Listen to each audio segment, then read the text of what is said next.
ওয়া রাহমাতুল্লাহ। ইন্নাল হামদালিল্লাহ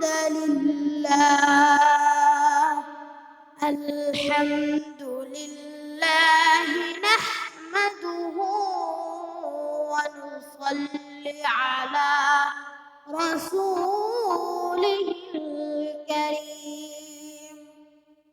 আম্মা বা'দ ফাআউযু বিল্লাহি মিনাশ শাইতানির রাজীম। বিসমিল্লাহির রাহমানির রাহিম।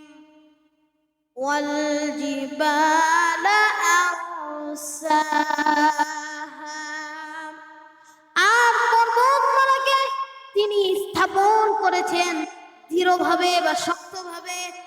মাতাআল লাকুম ওয়া লিআনআমিকুম, যাতে তোমাদের ও তোমাদের গবাদি পশুদের ভোগ ব্যস্ত হিসাবে তোমরা তা ব্যবহার করতে পারো। ফাইযা জাআতিত তাম্মাতুল কুবরা,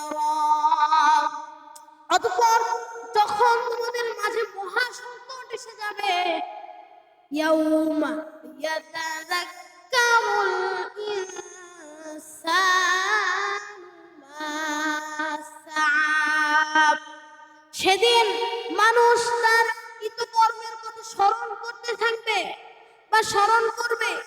ওয়া বুরিজাতিল জাহিমু লিমান ইয়ারা, এবং দর্শকের সামনে সেদিন জাহান্নামকে উপস্থাপনা করা হবে, জাহান্নামকে উন্মুক্ত করে দেওয়া হবে।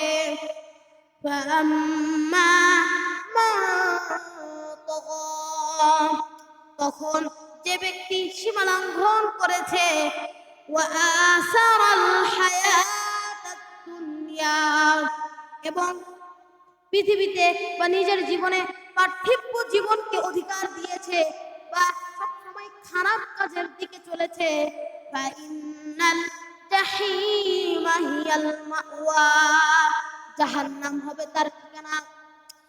সুতরাং আসুন আমরা সবাই কোরআন ও হাদিসের আলোকে নিজেদের জীবন গড়ি, না হলে আমাদের সেই কঠিন দিনে কিয়ামতের মাঠে আল্লাহর সামনে ক্ষতিগ্রস্ত হয়ে দাঁড়াতে হবে, দোষী হিসাবে আল্লাহ সুবহানাহু ওয়া তাআলার সামনে সেদিন আমাদেরকে দাঁড়াতে হবে। আসসালামু আলাইকুম ওয়া রাহমাতুল্লাহ।